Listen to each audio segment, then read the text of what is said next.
The map smelled of salt and smoke. The paper crackles like a whisper from the dead. You don't look at it right away. You hold it in both hands, the way you once held your brother's shoulder, firm, uncertain, trying to believe it would all be all right. The edges are scorched, curled like they fled fire. The ink, where it hasn't run, is scratched and faded, but the lines remain. A coast, a path, a destination, and just beneath the bottom edge, near the torn corner, a name. Gideon. You haven't said that name aloud in years. The tavern around you breathes in creaks and soft groans of old timber. It is the kind of place that stopped keeping time long ago. Smoke hangs in the air, not rising, not falling, just waiting. The hearth has burned down to coals, too orange to warm you, too tired to crackle. A crooked lantern swings on its hook behind the bar, casting long, lazy shadows across empty tables. You are alone, except for the map. The door behind you sighs shut. Outside, the gulls have gone quiet. Not even the sea can be heard from here, though you know it waits just beyond the narrow alleys, behind crates of rotting cod and broken nets. You smooth the map flat on the table, careful not to rip it where it's weakest, like lifting the edge of a memory you're not ready to see. You trace the route with a fingertip. The ink flakes in places, but the path is clear enough. It starts at Port Meridian, winds past the Devil's Hollow, skirts an island with no name, and ends somewhere deep, unlabeled, empty. But the margin doesn't leave it blank. Someone, your brother, had carved 3 words into the side in blocky, deliberate letters. I found it. You sit back. Gideon had always been the one chasing gold, always talking of kings and curses and coins so old they'd burn through your palm. You had chased wind, waves, a quiet ship and a sturdy sail. You swore off treasure the day you buried 6 men and almost made it 7. Gideon never understood that. Or maybe he did, and just didn't care. He left you one night, with a grin and a flask and a promise you didn't ask for. When I find it, he said, you'll know. This map, it's his way of keeping that promise. A paper ghost, a whisper returned on the breath of salt and smoke. You should have thrown it in the fire. Instead, you fold it once, careful again, then once more. Your boots echo when you stand. The floorboards beneath you are warped with age, bowed like they've carried too many men who thought they were done with the sea. You're no different. You left her, the Asterion, moored, abandoned. You told yourself you were done, that the salt had taken enough of your skin, that the stars had grown cold, that no ship could be worth another loss. But your hand burns again as you close your fingers around the map, just like it burned the day the rope slipped and the storm nearly swallowed you whole. Just like it burned the morning you watched Gideon vanish into the mist without saying goodbye. You step out into the night. The fog has thickened. It clings to the stone walls and broken barrels, curling around lamp posts like old fingers. The sea, though hidden, makes itself known. Its scent, briny and deep, curling into your lungs as if it never left. You feel it between your teeth, hear it in the silence. You walk. The streets know your boots. They echo different than a stranger's. Dogs bark once and go quiet. Windows don't light. Somewhere, a bell marks a passing hour no one remembers. The sky offers no moon, only a wash of gray that makes every shape softer, every corner farther away. You pass the dry dock, empty, shadows where ships once slept. You feel them watching, hollow-bellied and forgotten. But you don't stop. Not yet. You turn left where the stones are darker, past the tavern with the yellow door, Past the alley where Gideon once kissed a girl whose name neither of you remembered the next morning. Past the brick wall with the old chalk mark, the one that once pointed to safe passage, and now points only to ruin. And then you see her, the Asterion. She doesn't look at you. Ships never do. She waits, silent, leaning against the dock as if the years hadn't passed. Her hull is darker than you remember. The sails are tucked away, but the lines still hang, tired but whole. The gangplank is drawn, as if she's still guarding something. You stand at the edge of the pier. You do not breathe. The map presses against your ribs. You told yourself you would never board her again, that some ghosts deserved their ocean graves. But Gideon was your brother. And the last time you heard his voice, he was laughing into cannon smoke, holding fast to the wheel as fire rained from the sky. That laugh still echoes in the back of your skull, still rattles behind your teeth. You step forward. The wood groans beneath your boots. Not protest. Recognition. The ropes whisper your name. The wind leans closer. And the tide is already rising. You grip the rail. You look back only once. The fog has taken the town behind you. No lanterns, no shapes, only mist and memory. You could turn back now. Let the sea swallow Gideon's last map. Pretend you never saw his name again. But the rope still burns your hand. And the sea has already forgiven your silence. You board the ship. You do not speak. You do not pray.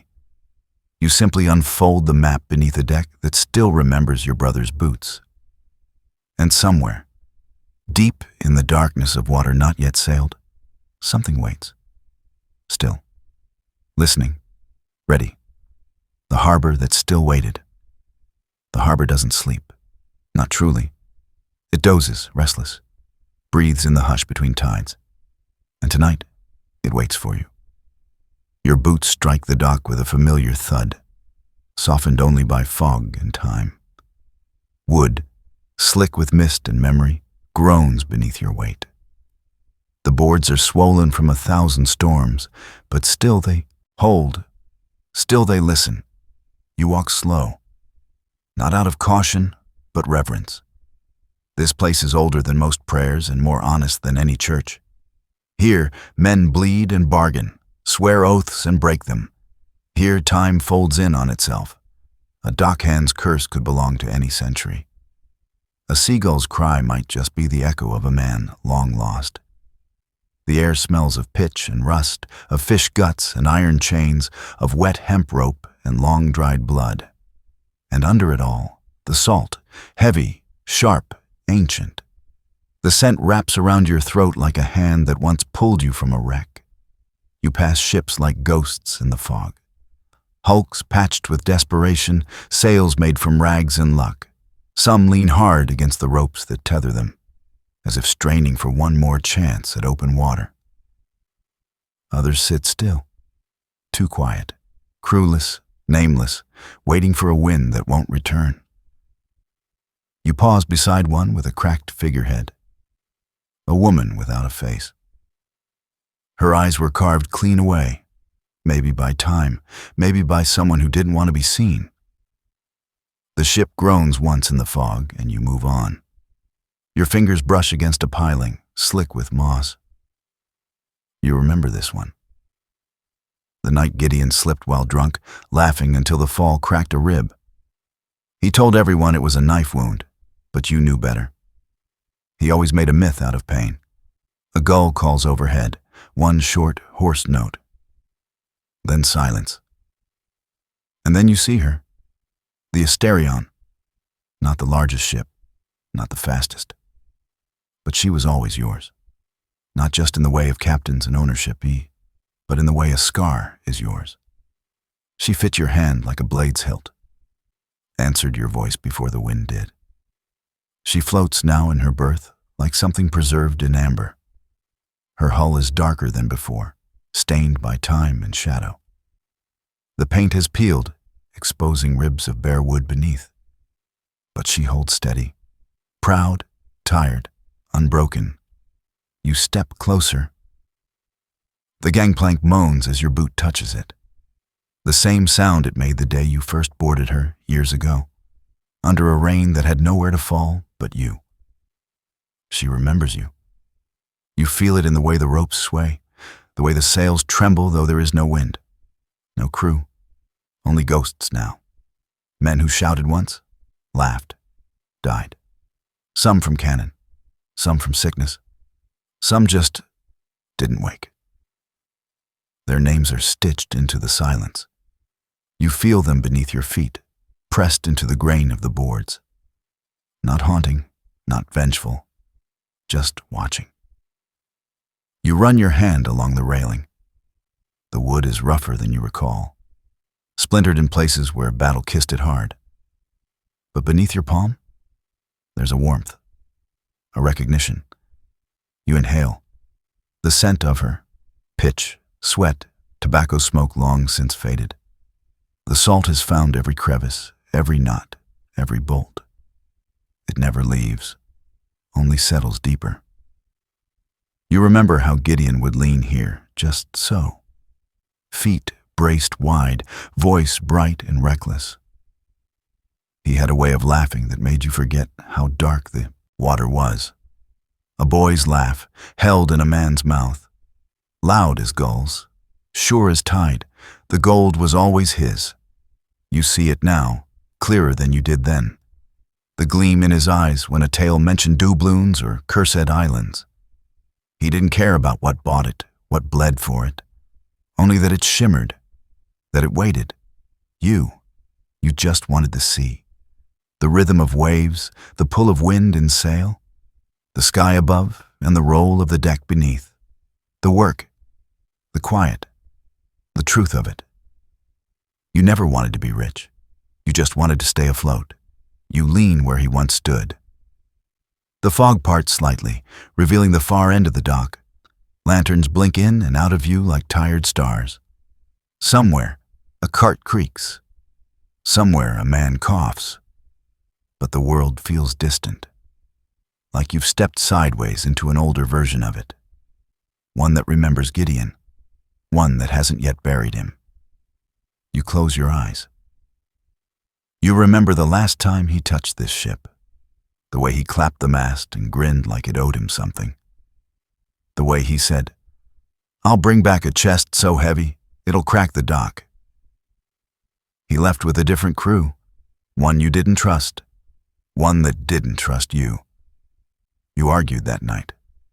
Not about gold. Not really. About leaving. About names. About the sea and what it takes. You told him the ocean eats ambition the same way it eats men, quick, without chewing. He told you the sea owed him something, that it always had. He never came back. You open your eyes. The Asterion breathes beneath you, soft, slow, steady. The tide laps at her flanks like a mother waking her child. The ropes creak gently. A door swings below deck, then closes again on its own. You're not alone, but you're not afraid. You rest a hand on the wheel. It turns slightly, though you don't push. Just enough to remind you. She's waiting. She always was. And behind you, the fog thickens, erasing the road that brought you here. Leaving only one way forward, men who owe and men who oath. The streets haven't changed. They're still slick with the kind of rain that never quite dries. Pooled in the dips between cobblestones where broken teeth and dropped coins used to land. The alleys still smell of last night's fights and older regrets. You walk them anyway, quiet as breath, with a name pressed behind your teeth like a blade you're not ready to draw. Gideon. You don't say it aloud? Not yet.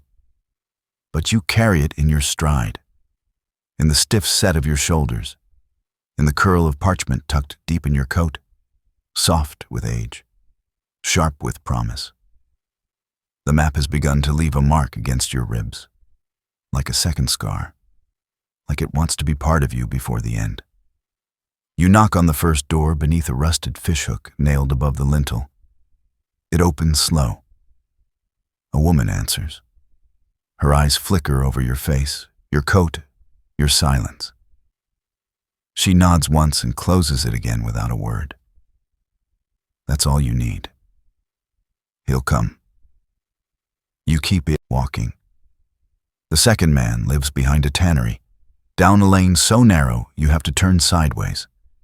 He opens the door before you knock, already drunk, already shaking. When he sees your face, his mouth twists like a wound reopened. He spits. You take it. He stares a moment longer, then closes the door with a sound like regret. You know that too is a yes. The third watches you from a rooftop, perched like a crow. You glance up only once. He nods, drops something into the gutter. Gone. Not one asks your name. They ask his. You don't answer. You just unfold the map in the glow of backstreet lanterns, letting them see the path, letting them see where he ended, letting them decide if they're willing to follow what remains of him and what he was chasing. They don't come back for you. They never did. But Gideon? They remember him. His voice, his hunger, his laugh, stretched too wide to be safe. His hands, fast with cards and faster with blades. They remember the weight he carried and the way he made others carry it too. They come back for him, one by one. You hear boots outside the dockhouse before dawn. 4, then 6, then more. None of them speak when they arrive. They board the Asterion like it's a funeral barge. No handshakes, no jokes. Just eyes that have seen too much water and too many years gone. Men like that don't need introductions. You take stock as they settle into their old ghosts. There's a man with a tattoo down the side of his face. Once bright blue, now faded to storm-washed gray. He doesn't sleep, just stares at the waves like they owe him something. There's another with only 7 fingers and a limp that doesn't slow him, just twists his rhythm into something uneven. He sharpens knives without ever looking down. One brings a sack. Inside nothing but bones. Tiny ones. Bird or child, you can't be sure. He says nothing about it, and no one asks. These are not boys chasing legend. These are not dreamers. These are men who've owed debts so long they forgot who loaned them. Men who've buried too much and still hear the shovels in their sleep. They don't come for treasure. Not truly. They come for a ledger, for a score to settle, for the chance, however slim, to buy back something the sea took without asking. But you know better. The sea doesn't bargain, doesn't trade, doesn't give back what it swallows. You tell them, as they tie sails and check barrels, that this voyage isn't for gold. You say it quietly, once, and no one answers. Not because they didn't hear, but because they already knew. At the edge of dusk, one man hangs a lantern from the bowsprit. Its light flickers in rhythm with the tide, like breath, like heart. You look out over the harbor. No fanfare, no farewells. Just the creak of rigging and the slow murmur of men preparing to sail into a place none of them can name.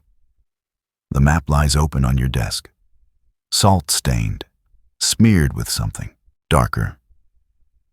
You trace its line with the same hand that once pulled Gideon from a river, half drowned and laughing. There are smudges where water once touched ink, parts of the coast lost, islands faded to ghosts, but the end remains marked. A single dot, deep sea, no coordinates, just the edge of what can be known. You hear them working above, the clink of anchor chain, the low grunt of rope drawn taut, the whistle of wind asking questions it's asked for centuries. You wonder if they're ready. You wonder if you are. The door creaks open behind you. Heavy boots. Someone enters. You don't turn. Just wait. A bottle is placed on the table beside the map. Rum. Old. Unlabeled. You don't look up. You just nod. And then they leave. You pick up the bottle, uncork it with a twist of the wrist that still remembers. The smell hits first. Burnt sugar and rot. Like memory. Like old blood. You pour a finger's width into a chipped mug, lift it, not to drink, to toast. You lift it to the darkening sky. To the storm you can already feel crouching just beyond the horizon. To Gideon. To the men you've gathered. To those who won't return. The rum touches your lips, but you do not swallow. Just let it burn. Let it remind you. There is no turning back. Not now. Not with this crew. Not with his name stirring the wind again. You blow out the lamp and listen to the harbor hold its breath. The wind that knew his voice. You set sail beneath a moon as pale as bone. It hangs low above the mast, thin and watchful, shedding just enough light to make the shadows darker. The sea is quiet, too quiet. Not still. The sea is never still, but holding its breath, as if it knows what name is folded in the lining of your coat. The wind comes soft at first, brushing your cheek like a mother checking for fever, then curling into the sails with a sigh that sounds too much like a memory.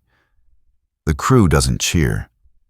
They move with the rhythm of men who have sailed too long and lost too much to trust a clean departure. Ropes creak, boots scuff the deck. The Asterion groans as she leaves the dock behind, inch by inch, plank by plank. The harbor fades behind you, swallowed by fog. No one waves. You keep your hands busy. The rope bites your palm. The wheel stiffens, then softens. The sails resist, then stretch wide, as if remembering what it is to chase a current. You speak commands you don't remember learning. The crew answers in gestures, nods, low words meant only for the sails to hear. And somewhere in all of it, you stop pretending this isn't about Gideon. You don't say his name. Not aloud. Not yet. But the wind shifts when you think it. The sails shudder. The wheel tugs. The water foams strangely at the bow. You taste something metallic in the back of your throat, like old coin. Like a blade drawn too early. You've been at sea only hours, but it already feels longer. Every gull that circles overhead looks too close. Their calls rasp across the deck like warnings or reminders you're not alone out here. You never were. The moon keeps its distance, but the clouds don't. They roll low, heavy, draping the sky in layers of ash and wool. The stars disappear behind them, one by one. You feel the cold set in through your boots. It curls around your ankles, climbs your spine, settles in your shoulder where an old wound once lived. The crew begins to hum. Not a shanty, not yet. Just a sound to hold the silence back. It spreads slowly. One voice, then two. A rhythm older than names, passed from ship to ship like salt. The kind of tune that gets trapped in the timbers and wakes again during storms. Their voices don't rise. They sink into the wood, into the waves, into the places that don't forget. They sing of gold, of teeth gleaming in lantern light, of ships that sank with treasures still in their bellies, of islands with caves that breathed when entered, of coins cursed to weigh down the soul. You've heard it all before. You've sung it. Once. But now, you don't join them.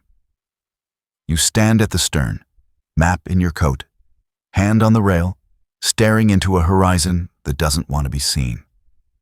You remember Gideon's laugh. It used to ride the wind like it belonged there. Loud, unapologetic, pure in a way you always envied. The sea loved him, you think, or pretended to. You close your eyes. The sails pull again, the ropes groan, and the wind. The wind shifts, sharp and sudden, cutting through the crew's song like a knife through sailcloth. It barrels down from the north and slaps the deck with a force that sends mugs rolling and men cursing. The Asterion heels slightly, correcting herself like an old mare remembering the weight of a rider. You don't call for the sails. You don't need to. They settle on their own. The crew stares at the sky. At you. No one says it, but you see it in their eyes. The wind knew that name, even when you didn't speak it. You retreat to the captain's cabin after night deepens. Lantern lit. Map unfolded on the desk. The ink is darker by firelight. Thicker. You trace the line again, the path Gideon marked. Every time you touch it, something in you recoils, like it knows it isn't ink. Not entirely. Like the map wasn't drawn, but bled. You sleep with it under your pillow. The dreams come quick. They're wet, loud, full of boots on wet wood, screams with no mouths, a bell ringing in the fog, not for land, not for alarm, but for memory. You see footsteps on the ceiling, hear water where there is no sea. You wake with salt on your lips and a rope burn on your wrist that wasn't there the night before. You lie there listening. The ship creaks, but not from the hull, from above. Footsteps, too light for the crew, too close for the wind. You sit up but don't rise. The lantern flickers. You whisper his name, finally. Just once. And the wind presses against the glass like it's trying to listen. In the morning, the map is damp. Only the edges. Only where it bleeds. You do not ask the crew if they dreamed. You do not ask who was walking above. They're singing again, a different song. Slower, older. One about men who followed a brother to the edge of the world. One about those who found something worse than gold. You keep to yourself. You climb the rigging. You watch the waves. And far off, in a place too far to see and too near to ignore, the wind laughs. Just once, like it used to. The isle with teeth beneath its trees. You see it long before the crew does, a smear of green against a bruised horizon, shaped like a fang rising out of seafoam mist. It doesn't shimmer like gold, nor does it call like home. It waits, still, unmoving, as though it never needed to be discovered, only remembered. The sails slacken as the wind retreats. Not fades, retreats, like it doesn't want to touch what comes next. You guide the Asterion toward the shore, slow as breath through broken teeth. The water shallows too quickly. The keel scrapes coral. The hull shifts. She settles just short of land. The crew looks to you not for orders, but for reason. You give none. You lower the skiff yourself. The sea smells different here. Less salt, more metal. Copper on the tongue, like blood left too long in the sun. And underneath it, something burnt. A fire long dead, but not forgiven. Oars bite the water in silence. Closer now, the island reveals its skin. Trees that lean too close together. Palms with bark like split fingernails. Vines strung between trunks like nooses. The sand is the color of old bone, soft enough to swallow a boot whole. You step onto it, and it gives. Not like earth, like breath held too long. No birds, no rustle. Only the sound of your footfall, muffled and small. The men spread out in twos, muttering under breath, not in defiance, in fear. This isn't Gideon's island. You feel that before you see anything. This place is older, much older. You find the remains of a camp by accident, buried beneath moss thick as wool. A rotted tent pole, a broken flask, a boot half swallowed by roots. You kneel beside the fire pit. Stones still arranged in a circle, as if waiting for flame. But there's no ash, just a single black feather. You brush aside leaves near the tree line. A journal lies there, spine cracked, its leather cover warped by water and age. You lift it gently. Pages peel apart like old scabs. Most are blank. A few are scribbled with a hand that grew more erratic line by line. The last entry bleeds off the page.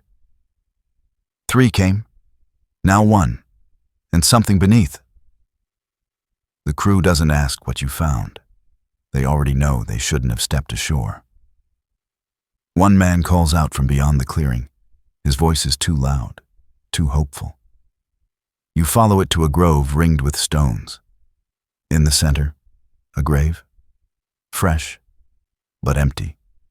No marker, only a wooden plank driven into the soil, charred at the edges. Words burned in crooked lines, deep enough to scar. The gold wakes what should not wake. You stare at it a long time. The others pretend not to see. The air thickens by afternoon. The trees crowd tighter.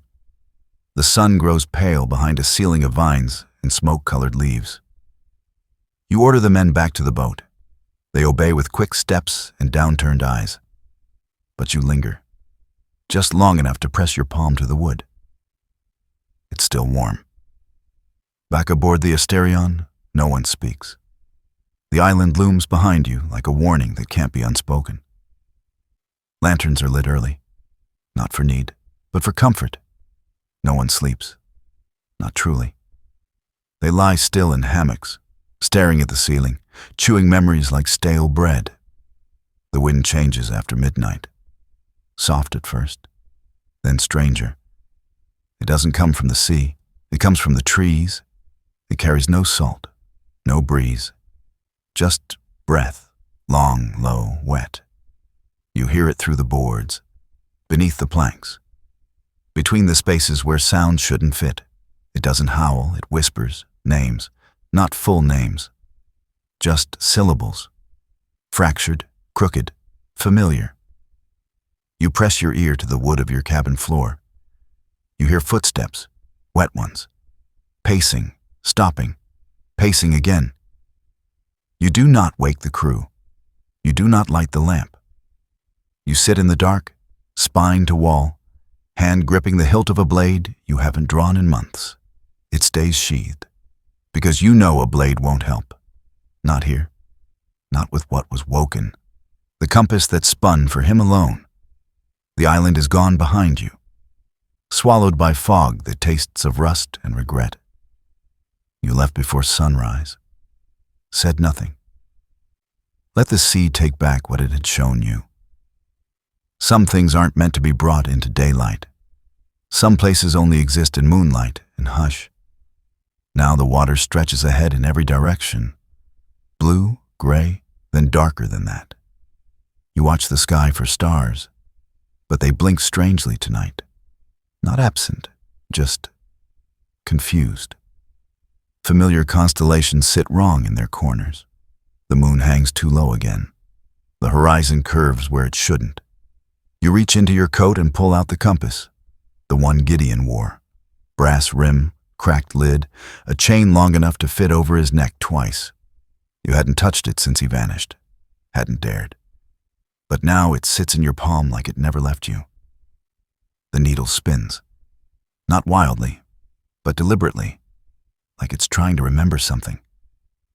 You turn slowly on the deck, watching it dance, watching the crew pretend not to notice. When you speak his name, quietly, into the wind, it stops. Points, not north, not south, not toward any coast you've ever charted, just into the deep, into the place maps grow quiet. The crew watches you more now. They don't ask, not yet. But their silences grow longer. Their song fades early at night. They row slower. They eat less. And when you pass, some don't meet your eye. They want gold. You know this. You knew it when they came. They believe Gideon's trail leads to coins stacked like bricks and goblets crusted with emeralds. They believe there's a vault under a forgotten sun. They believe they'll buy peace with the weight of what they find.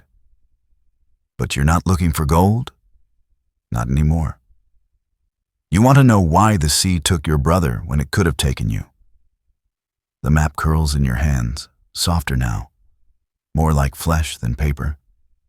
The ink runs when wet, and it always seems damp now.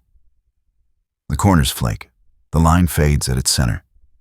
But that dot, the final dot, still holds, black as a sealed eye. You follow it.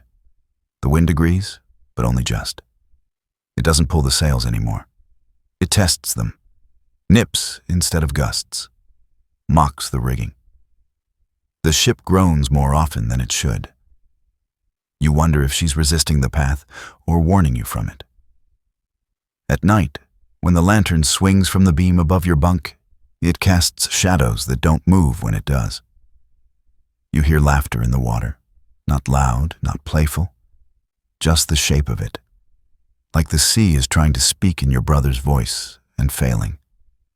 Sometimes you lean over the rail and listen. Just listen. The crew doesn't notice you do it, or they pretend not to. You're the captain now, and captains aren't supposed to murmur secrets into the spray. But still, the rope around your wrist burns with salt you didn't tie it to. And your name keeps echoing from gulls that never land. Gideon. You whisper it like a promise. And the compass points forward again. One night the cook comes to you. Doesn't speak. Just hands you a bowl. You eat half before you see it. Carved beneath the rim, shallow and nearly scrubbed away. He was here. You don't ask when or how. You just run your thumb over the words until the skin cracks. That night, you sleep with the compass clutched in your palm, and it beats. Not with time, not with tide, but with something older. Something that remembers the shape of his fingers. The men begin to talk when they think you're below. About the stars, about how they've shifted. How no gulls have followed the ship since the island.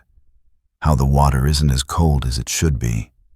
How the sails are never full, but the ship keeps moving anyway. They ask each other where you're going. None know. None dare to ask you directly. But one night, a bottle rolls across the deck. The old man with the limp picks it up and finds it empty. Not just dry, bone dry, as if it had never held liquid at all. He doesn't speak again for 3 days. You don't tell them what you've started to believe. That this voyage left the world somewhere back along the line. That maybe Gideon wasn't lost. Maybe he was called. The compass spins one morning without being touched. You reach for it. It stills the moment your fingers brush it, like a dog settling at its master's feet. You whisper again, Gideon, I'm coming, and the wind returns. But it doesn't smell like salt. It smells like candle wax, and old rope, and something left too long in the dark. Storms that remember the dead. The sky does not warn you. It cracks. No slow darkening.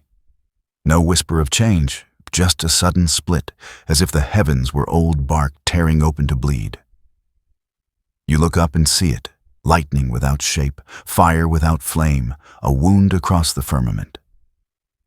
The storm does not rise, it descends.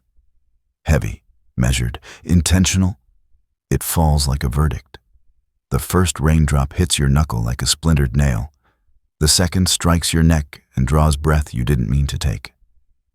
Then the sky opens, and all at once, the world becomes water. The rain stings like needles, thin, sharp, endless. You blink, and it blinds. You shout, and it swallows your voice whole. The sea churns beneath the Asterion, black and silver and thick as smoke. Each wave hits like memory, violent, sudden, full of weight you thought you'd buried. The ship groans not with fear but recognition, as if she's been here before, as if she remembers what this storm did the last time she heard Gideon's name on the wind. You shout for the rigging, men scramble, one falls. He doesn't scream, just vanishes beneath a wave that didn't wait to crest.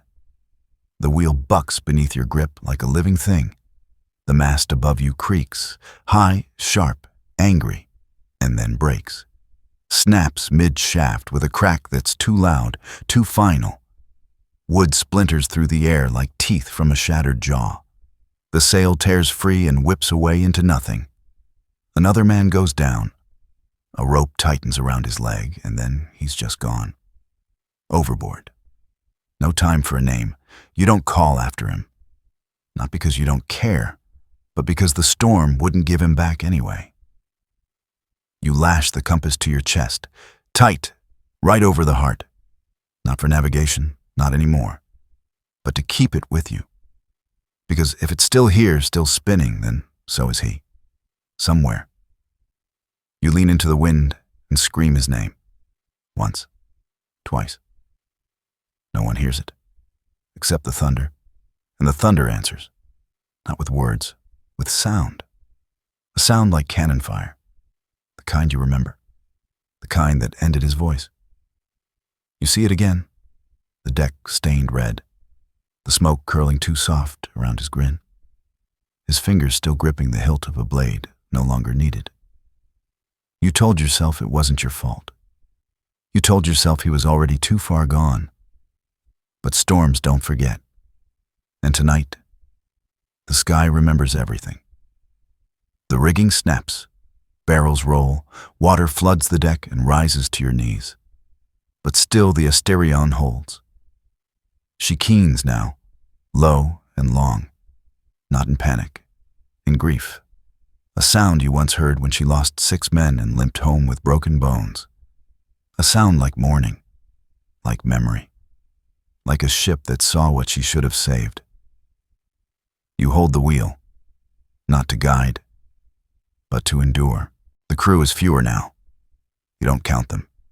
You can't, because to count them means to remember. And tonight is already too full of ghosts.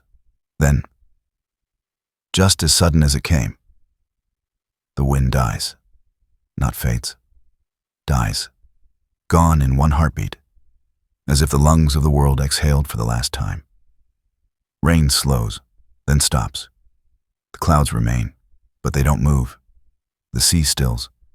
You've never seen it like this. Not glass, not mirror, hollow, a basin emptied, a bowl scraped clean. The kind of silence that doesn't rest. It waits. The sails hang limp. The ropes drip. The deck breathes beneath your boots.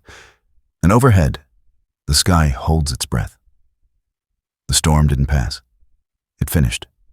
It delivered what it came to take. And now it's gone. You walk the deck, step by step, past the coil of rope still slick with blood, past the dent in the railing where a man used to lean, past the boots left behind with no feet in them. You grip the compass, still tied tight. It doesn't spin now.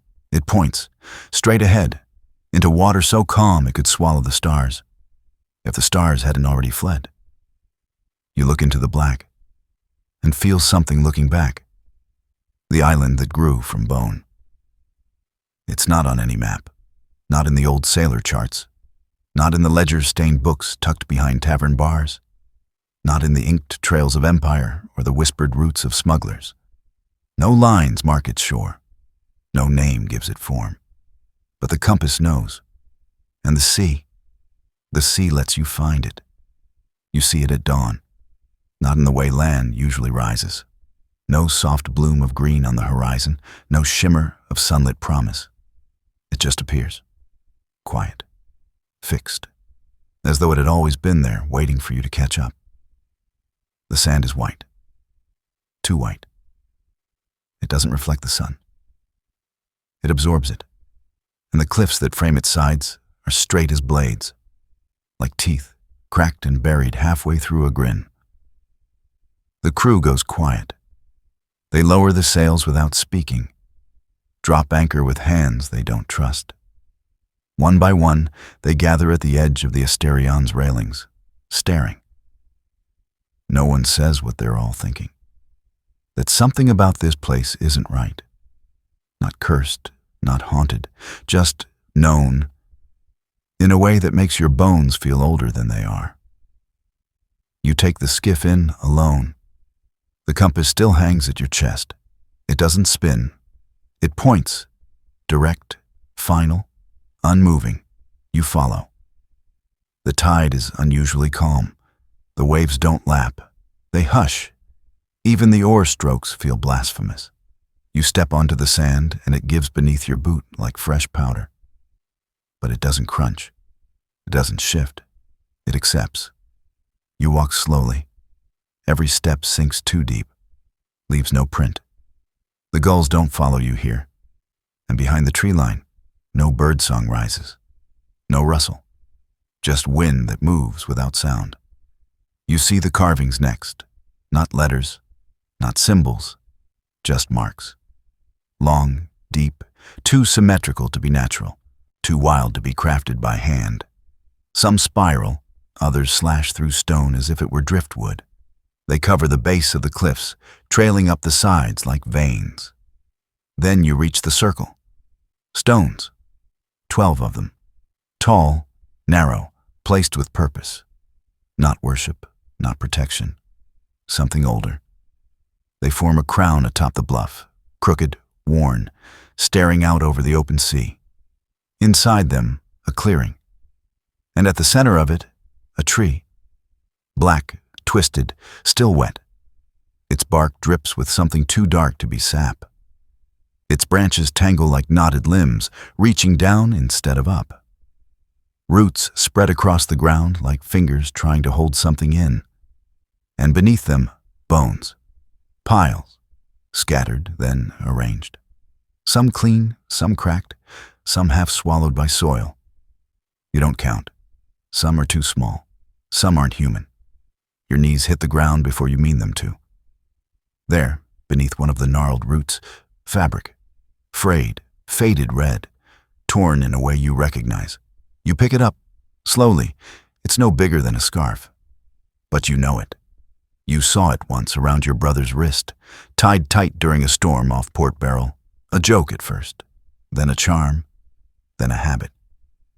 He never sailed without it. You press it to your face. It doesn't smell like him anymore. But your chest remembers. Behind you, the crew has followed. Somehow, without speaking, they'd taken the second skiff.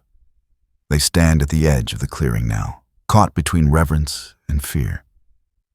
They whisper, not loud, not frantic, the kind of whisper men use at wakes. They say it doesn't feel like an island, that the ground's too soft, that the air's too dry, that they remember standing here before, even though they never have. One of them steps backward, another follows. The tree creaks, not in the wind, not from weight, from memory. You don't stop them. The island doesn't either. No vines rise, no roots grasp, no curses shriek. But still they leave slowly, like something's watching, not chasing, holding. You remain. Alone again. You kneel beside the tree as the crew fades back toward the water. You place the compass at the base of the roots, just for a moment. It does not move. It settles, like it's come home. You lie down that night on the deck of the Asterion. The bones still echo behind your eyes. But your body sleeps. Not easily, not peacefully. But finally, and in that sleep, you are not alone. The letter carved in saltwood. The morning tastes of ash. Not smoke, not fire. Just the kind of stillness that settles after something has been buried. You wake slow, throat dry, back stiff. The Asterion does not sway. The sea around the island is too calm, too quiet, too obedient. The crew doesn't meet your eye. They pass you on the deck with soft steps and shorter breath. None of them speak of last night. None of them ask about the bones. But you can feel it. Their need to leave. The island has begun to hum beneath their ribs. A low, nameless ache. The kind that gets into the marrow. You go alone, back to the clearing, past the crown of stones, past the tree still slick with something unspoken. You kneel where the roots part, where the bones thin out. There, tucked into the earth, a hollow, like something once crawled through. A cave. You light your lantern. The flame flickers as though it doesn't want to follow. But it does. You step into the dark. The cave breathes around you, damp and warm, like lungs that never learned silence. Salt clings to the walls. Crystals jut from cracks like small, jagged teeth. The floor crunches with old shells, old ash, old secrets. You move slowly. And then, at the end, a box. Not buried, not hidden, just placed. Like someone meant for you to find it. It's not large, not ornate. Just a rough rectangle wrapped in pitch-soaked rope and sealed shut with wax the color of old blood. You know that wax. You remember it. He used to seal letters with it when you were boys, melting it with a stolen match behind the galley. Your fingers tremble when you break the seal. The pitch flakes like dried scabs. The rope falls away, and inside, wood. Just a piece of wood. No parchment, no coin, no key. A plank, smoothed on one side, carved in the other. Deep cuts, crude shapes, but words. You run your fingers along the first line, and they come to you slow, like a tide coming in through fog. I waited too long. The gold was never asleep. It watches. It listens. Your breath catches. The lantern hisses. You kneel beside it, the box at your knees, the lantern casting long shadows up the walls. You keep reading. Tell them I didn't die for it. Tell them I tried to keep it down. Tell them I knew the cost too late. There are names. Yours. Others. Some you recognize. Some are crew you never knew he sailed with. Some are scratched out. I never meant for you to come. Forgive me. The carvings grow shakier the lower they go. The letters slant, bleed into one another. It's not a place. It's a hunger. Don't follow the last mark. Don't trust what remembers you. You stop. The flame flutters. The air shifts. Not colder, just thinner. You hold the letter in both hands. It's heavier now. Not with weight, with knowing. He didn't die chasing gold. He died hiding it. He tried to seal it in, to bury it, to erase its path. And now, you carry his words in your chest like a blade. You rise. The lantern burns lower. Your eyes sting. The box you leave. But the letter, the plank, you carry. Back through the cave, back through the hush. The air outside is warmer. Wrongly so. The sun has risen, but no birds sing. The tide still does not move. You return to the ship. The crew stares at your hands, at the plank, at the absence of gold. They say nothing, but you see it. Some expected treasure. Some expected death. None expected truth. You go to your cabin, lay the letter down beside the map, and you whisper his name once, not into the sea, not into the wind, but into the wood. And it answers, not with voice, but with breath. A slow exhale from somewhere beneath the floorboards, like a secret waking too soon. The bones were arranged too carefully. You return to the clearing before the sun does. Not because you're called, because you can't stay away. The air feels thinner now, like it's being drawn elsewhere. You walk past the tree, past the gnarled roots, and the place where the compass had stilled, back to the bones.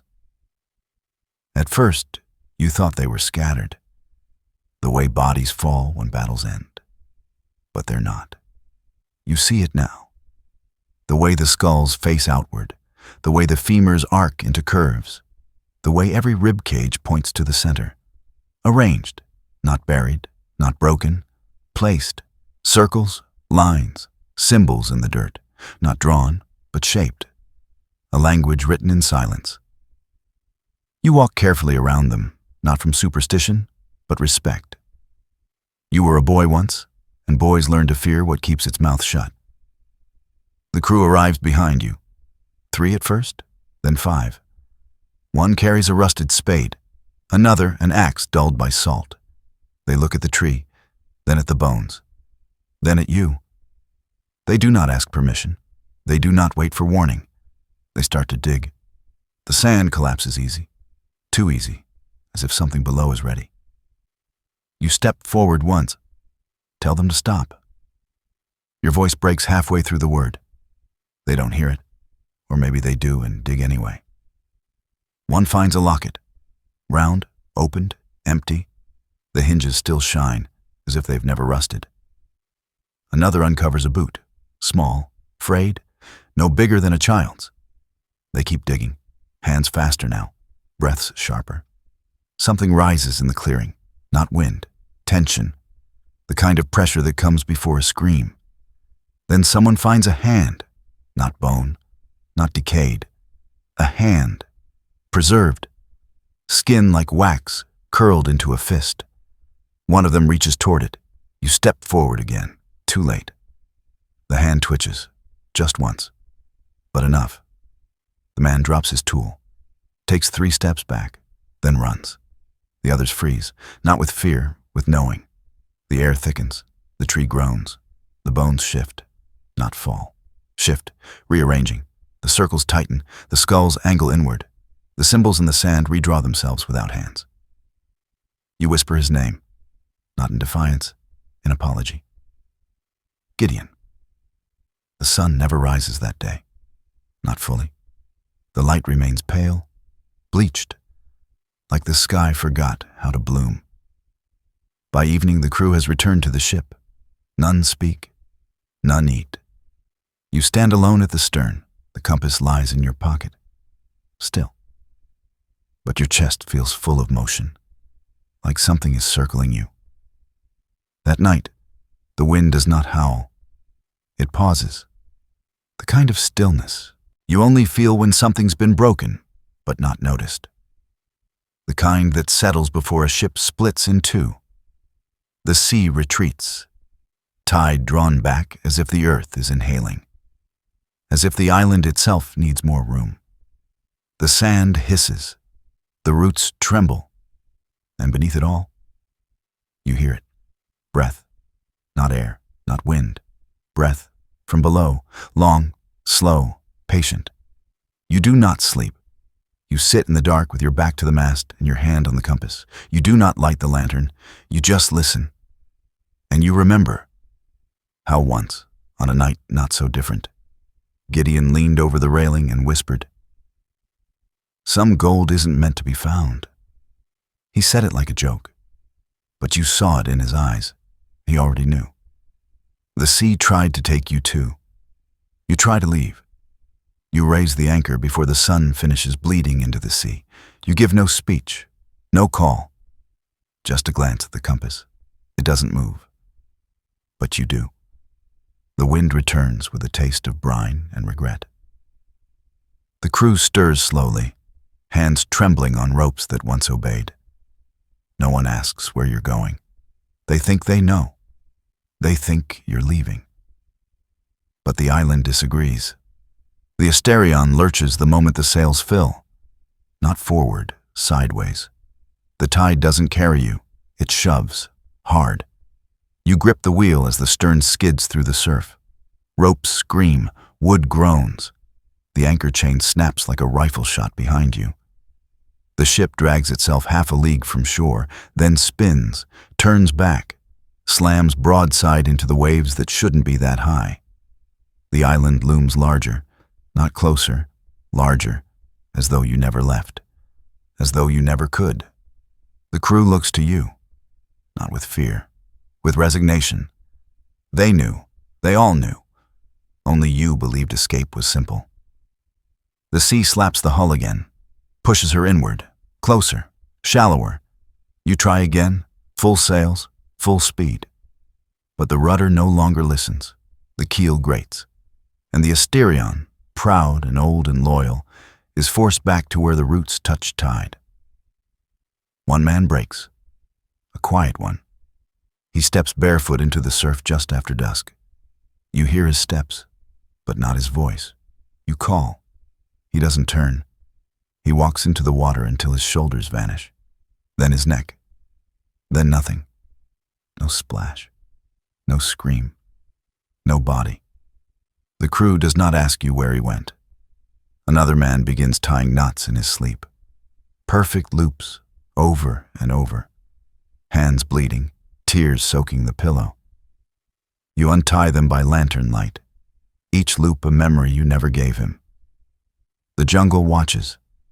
You wake to the sound of footsteps at the edge of the trees. Not heavy, not close, but familiar. You step onto the sand and stare into the green. Between branches, past vines, you see him, or think you do. A shape, a stance. The way he used to stand with one hand on his hip, one at the hilt. Gideon, you don't speak. You don't blink. The shape tilts its head. And then, it's gone. You stare until your eyes water. Until the jungle becomes just trees again. You wonder, is the island holding you? Or testing you? What does it want? The compass lies still in your hand now. Cold, mute, you bring it to the clearing. Past the bones that still form circles. Past the carvings that still move when you're not looking.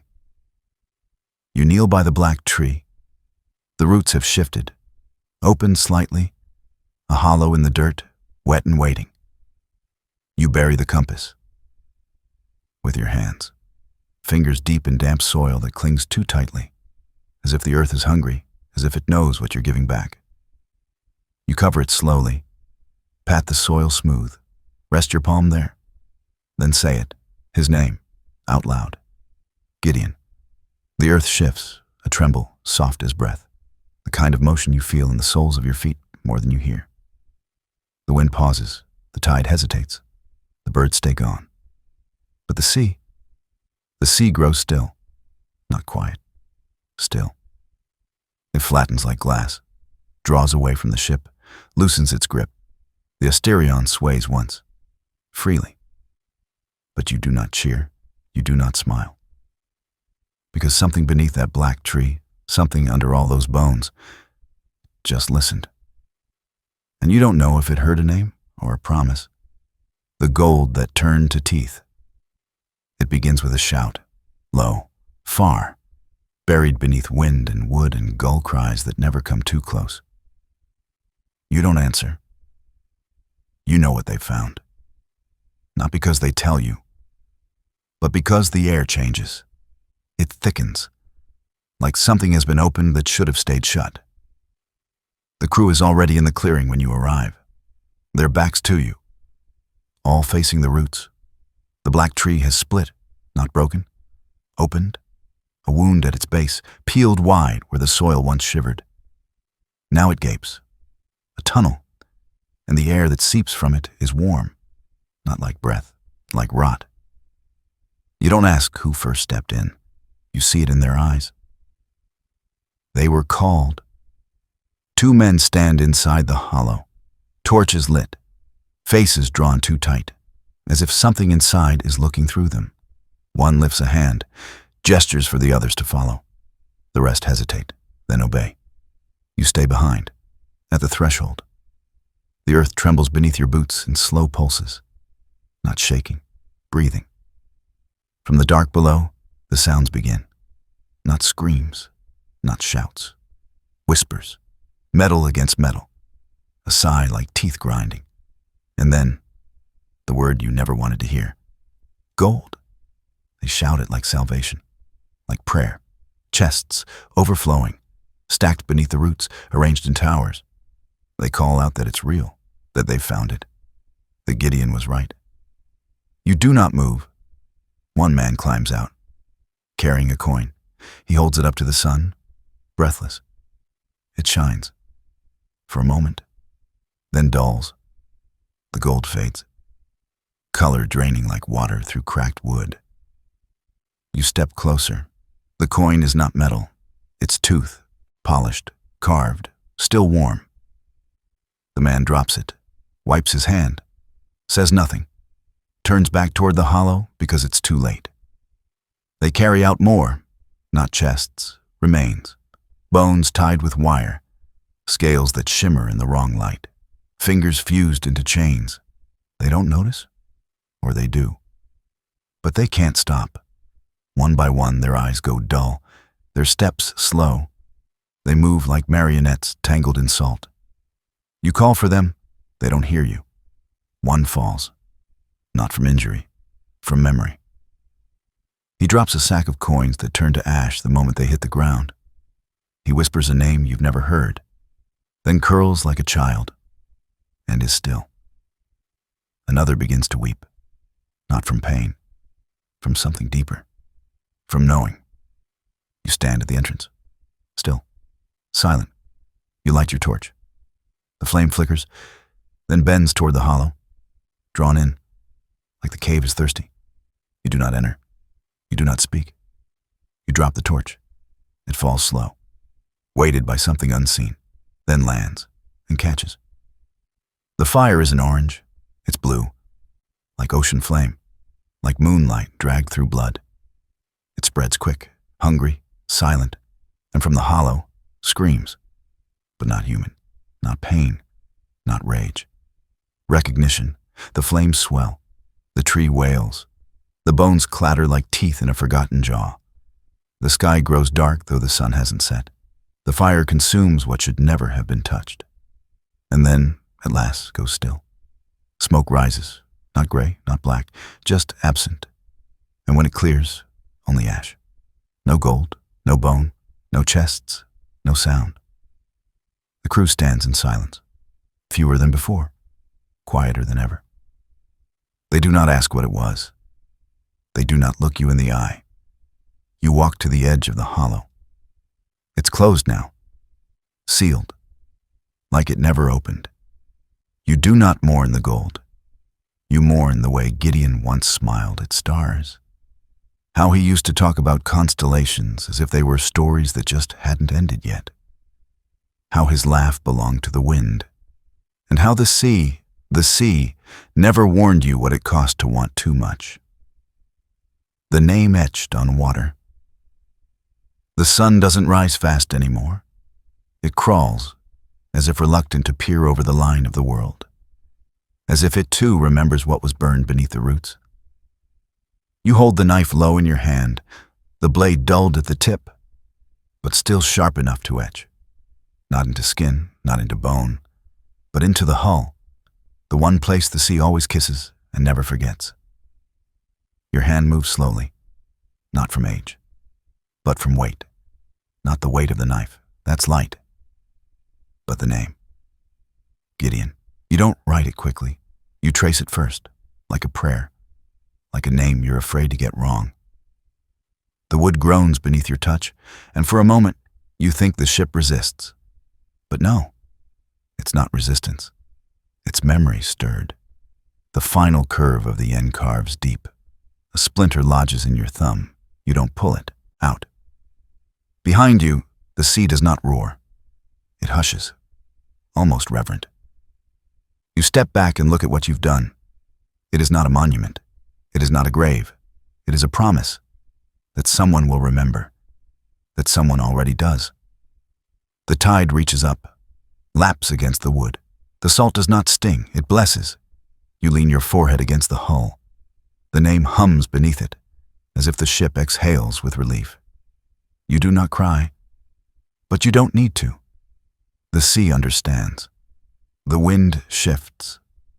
For days, it had been against you. For days, your sails hung limp or flailed like broken flags. But now, as if the name had unlocked something older than storms, the canvas tightens. The rigging sings. You lift your head, and you know. The sea is letting you go. The crew doesn't cheer. They don't need to. They feel it in the deck, in the way the wood stops creaking like a coffin and begins to breathe again. You look at them. Fewer now. Fewer faces. Fewer footsteps on the night watch. Fewer hands to tie knots. Fewer voices at dawn when coffee steams and the gulls cry over nothing at all. But the ones who remain, they have changed. They no longer speak of gold, not openly. Not the way they used to when their voices were loud and their eyes too bright, like boys trying on crowns. Now they speak in fragments, in rope and tide, in glances and held breath, in shared dreams they do not retell in daylight. You carry the map still. It has no more marks, no more crosses, no more hopeful ink spilled in haste over unclaimed coves. But you do not throw it away. You fold it neatly, tuck it in oilskin. You keep it not for treasure, but for memory, for the proof that you once believed, that you once chased, that you once thought gold could silence guilt. At night, they gather near the rail, not huddled, not fearful, just there, listening, not to the waves, but to you. You tell them the story, not of how Gideon found the gold, but of what it did to him. You tell them how he changed, how he started hiding mirrors, how his laughter turned hollow, how the shine in his eyes was never from sun. You tell them about the chamber, the rust, the bone, the teeth. You tell them how he stood at the threshold and said nothing, how you lit the torch, how the flames answered. You don't pretend he was a monster. You don't pretend you were a saint. You just tell the truth. And they listen, not with hope, but with reverence, as if each of them, somewhere beneath skin and tattoo, carries a name the sea has not forgotten, a name they haven't dared to carve. You never ask them to. But sometimes, in the early dawn, when the mist turns the deck to a place between dream and waking, you hear the scrape of a blade against rail. Not loud, not rushed, just enough to suggest a letter, sometimes two. You say nothing, but the ship does. She groans in the night like she is remembering her dead. Or perhaps she is forgiving them. You sail west, not toward a mark, but toward a place where the sun sinks slower. The light there is different, not gold, not red, but old, like the glow of something that watched the world when it was quieter, when men still wept without shame, when the sea still believed in mercy. You watch the horizon, not for land, but for something else, a sign, a shape, a shift in the way the sky breathes. You do not expect forgiveness. You do not even expect peace. But some part of you, the part that never let go of his name, still wonders if the sea punishes forever, or if sometimes it only teaches. The sails are full now. The wind hums low through the ropes, like a lullaby sung by something older than your mother's voice. The name on the hull has started to fade, not from water, but from memory. And yet, it remains. Because you remember. Because the sea remembers. Because the ship carries more than men and mast. She carries the weight of those who thought they could bury their sins in salt, and those who learned, too late, that salt remembers everything. You step back from the helm. The wheel creaks in steady rhythm. Your hands ache, but not from steering. They ache from holding, from carrying too many names not your own, from carving truths into wood when no one else would. You lean against the rail. The stars begin to emerge, slow and scattered, as if unsure they should show their faces. You close your eyes. The wind cools your cheeks. The sea breathes. And for a moment, just one, you think you hear a voice.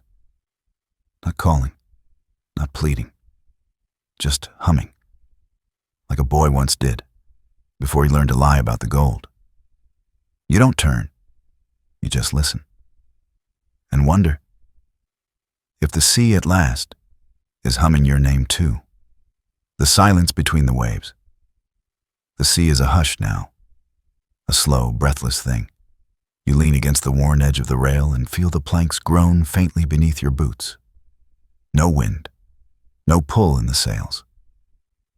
Just the lazy slap of brine licking the hull, as if the ocean itself were too tired to carry on.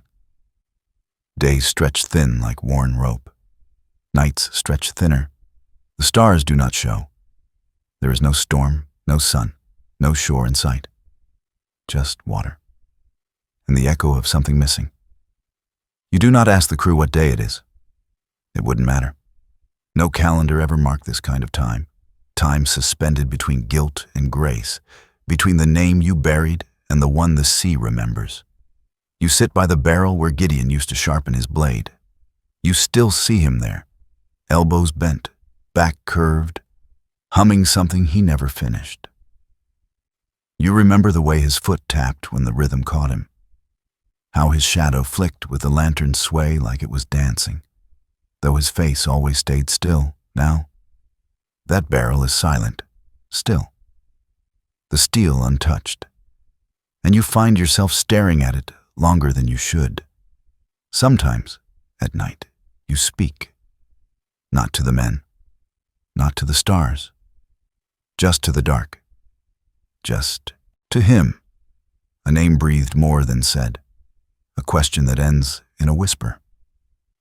Are you sleeping, brother? No one answers, but the silence has weight, as if it's listening. You lie in your hammock and remember the last look he gave you, not of fear, not quite of regret, but something older, something that said he knew this ending long before it came. You hated him for it. You don't anymore. Now, you let the stillness cradle you. Let it hold what you cannot. The crew does not speak of him often, not aloud, but their steps pause longer near the mizzenmast. Their hands linger where his knots held fast. And one morning, a song rises. No one starts it. No one claims it. But it's his. You know it. He sang it once, drunk and defiant, feet dangling over the edge of the longboat. His voice was rough, not pretty, but real. Now, it's only a hum, carried by salt air and half-memory, sung under breath like prayer, like spell. You catch yourself humming too, not because you remember the words, but because the tune finds you. It sits in the back of your throat and hums its way out when your hands are busy, when the wheel creaks, when your eyes close. And somehow, the silence begins to feel full, not empty, full of things that aren't said, of boots that once rang across these decks, of laughter half buried in storm light, of a brother you cursed and followed and cursed again, a brother who took the map and bled on it, who carved the wrong way and made it right in the end. You remember his laugh, that broken, short sound that never quite finished. You remember the way he threw things when he was angry, always small things, pebbles, rope ends, the stub of a pencil. Never fists, never knives, as if he knew his rage was sharp enough without a blade. You remember him standing alone at the rail before the mutiny, back straight, one hand holding the rail like he was keeping the whole ship steady by will alone. You remember how you didn't speak to him that night. You thought there'd be time. There wasn't. The sea gives no warnings, only waits.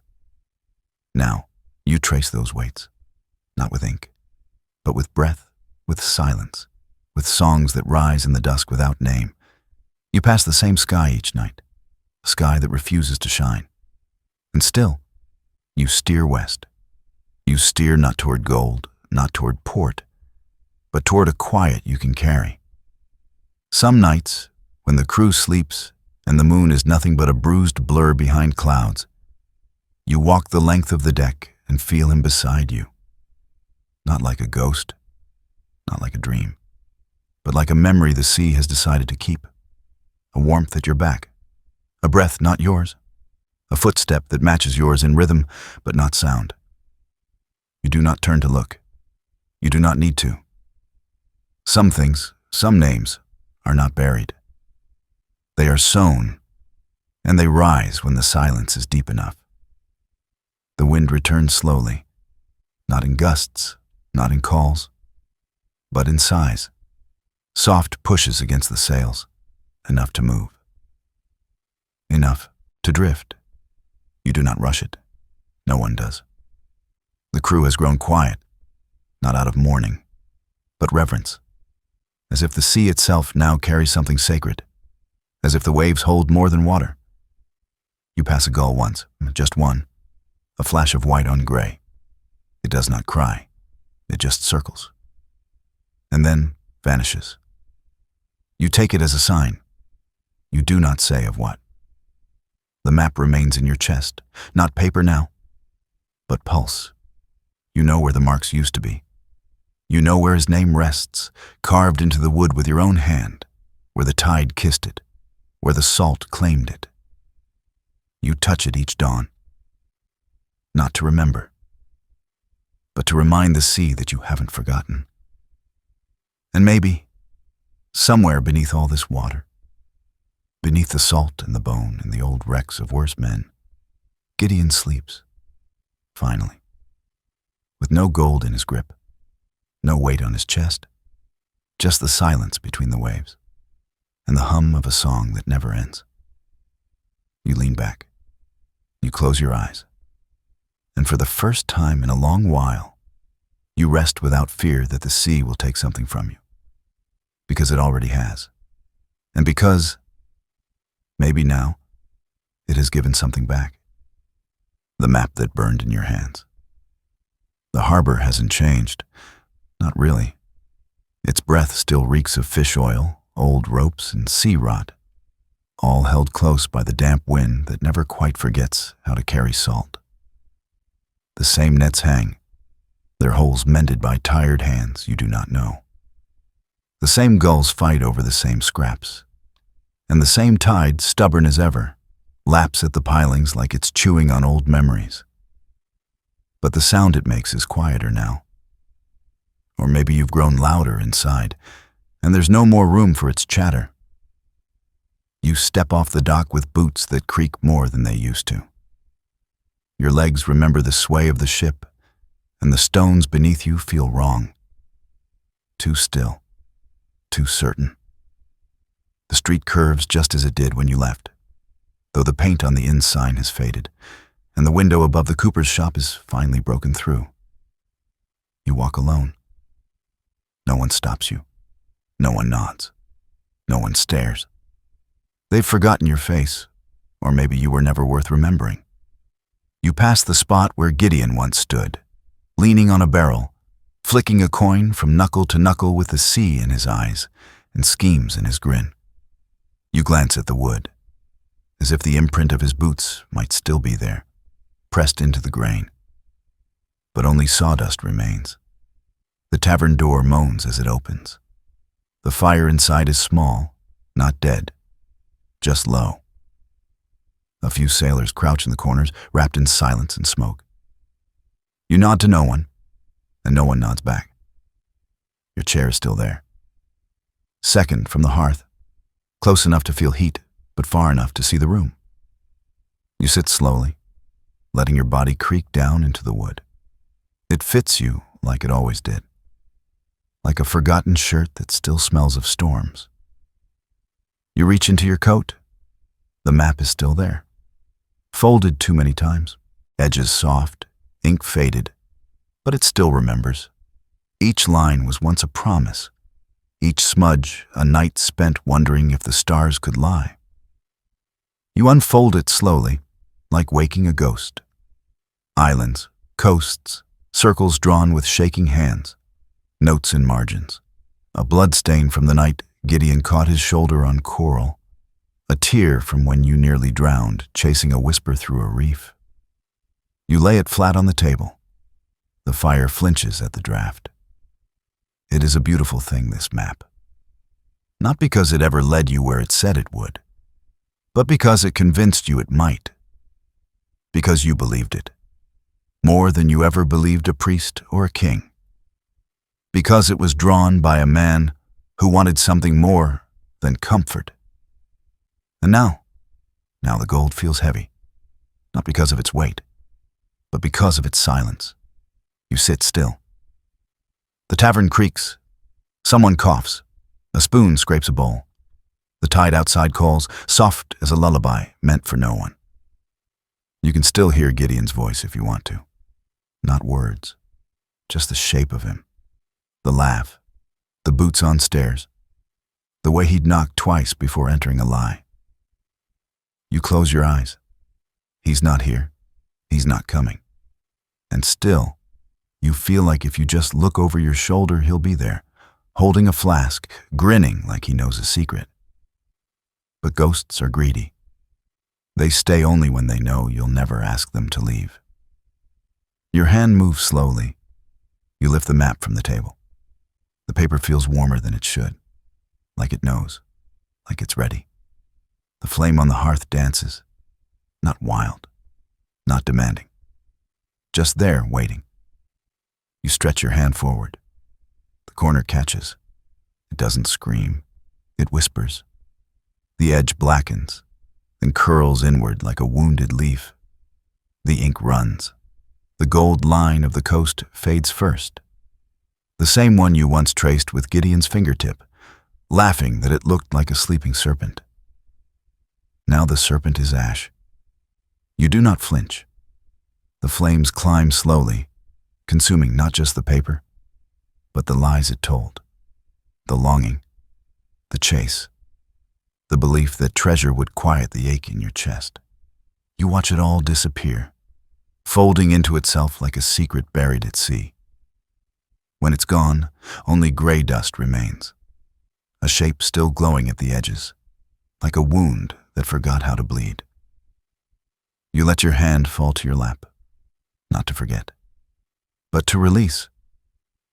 You are not erasing Gideon. He's not in the paper. He's not in the ink. He's not even in the gold. He is in the silence that followed, in the way the waves refused to speak for days after he fell. In the old songs the crew hummed without meaning to. In the quiet moment before sleep, when the world slips sideways, and you feel someone watching from behind your ribs. He is in all that. And you. You are no longer hunting. You are no longer chasing marks on parchment, no longer measuring worth in ounces and lies. You are listening for the tide, for the hush between gull cries, for the way the sea sometimes breathes your name in reverse, for the softness of the world when it thinks no one is watching. The fire settles. You lean back. The tavern holds you like it did before.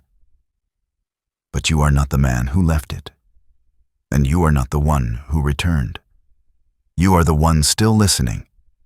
And somewhere, beyond the door, beyond the gulls, beyond the slow curl of the tide against old stone, quietly, the sea exhales.